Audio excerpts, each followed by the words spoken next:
Hello বন্ধুরা, আজকে করব পটল ভাজা। তার জন্য নিয়েছি পটল, কেটে ধুয়ে নিয়েছি দুই ভাগ করে। দেখুন এইভাবে কেটে নিয়েছি। এই পটলের মধ্যে দিয়ে দিব লবণ, স্বাদ মতো যতটা লাগবে দিয়ে দিলাম লবণ। এখন দিয়ে দিচ্ছি হলুদ। পটলের উপর দিয়ে দিলাম হলুদ। এখন দিয়ে দেব চিনি, দেখতেই পাচ্ছেন। এখন দিয়ে দিচ্ছি লঙ্কা গুঁড়ো, সামান্য একটু লঙ্কা গুঁড়ো দিয়ে দেবো। সমস্ত পটলের গায়ে এইভাবে ছড়িয়ে দিলাম। আর দিয়ে দিচ্ছি ময়দা। এই যে 1 চামচ মতো ময়দা নিয়ে নিচ্ছি, বড় চামচের। সমস্ত উপকরণগুলো এখন এইভাবে মিশিয়ে নিব। দেখুন, ঠিক এইভাবে মিশিয়ে নিতে হবে।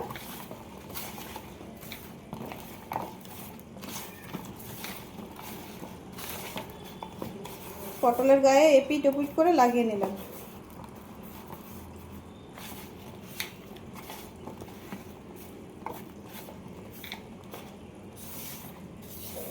এখন সমস্ত পটলগুলো 5 মিনিটের জন্য ঢেকে রেখে দেব।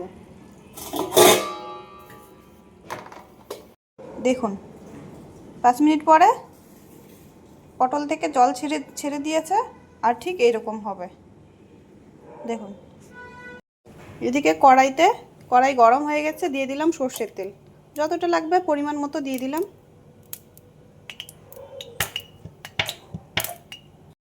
আমার তেল গরম হয়ে গেছে, দেখুন। ঠিক এখন দিয়ে দেবো এক এক করে পটলগুলো, এইভাবে ছেড়ে দিলাম।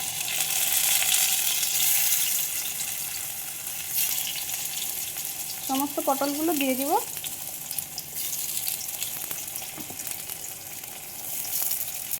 আমার সমস্ত পটল দেওয়া হয়ে গেছে। এখন মিডিয়াম টু হাই ফ্লেমে পটলগুলো ভেজে নেব। প্রথমে এই সাইডটা ভাজবো, নাহলে কিন্তু পটল পোকড়া হয়ে যাবে।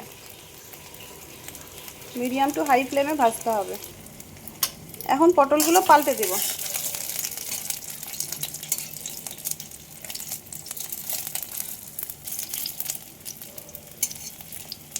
দেখুন কত সুন্দর করে লাল লাল করে ভেজে নিয়েছি। এইভাবে ভাজতে হবে, তাহলে এই পটল ভাজার স্বাদ আপনারা পাবেন। দেখুন,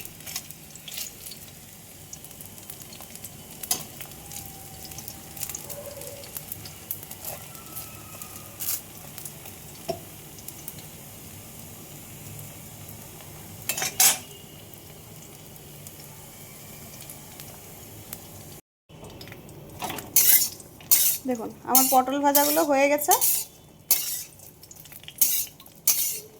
এইরকম হবে।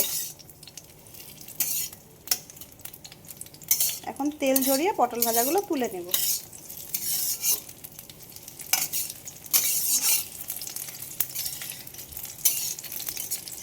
তেল ঝরতে দিয়ে দিলাম, তেল ঝরিয়ে তুলে নেব।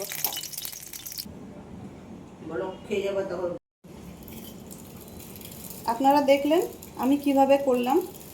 একবার অবশ্যই এইভাবে ট্রাই করে দেখবেন। ডাল ভাতের সাথে দুর্দান্ত লাগে খেতে। ঝাল, মিষ্টি, লবণ সব কিছুরই স্বাদ পাওয়া যায়। আমাদের তো ভীষণ পছন্দের একটা রেসিপি। আপনারা অবশ্যই ট্রাই করে দেখবেন।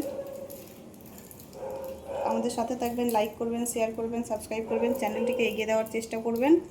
আর আপনাদের ভালোবাসার ভীষণ দরকার, নাহলে আমরা এগোতে পারবো না। রাখলাম, এখানে শেষ।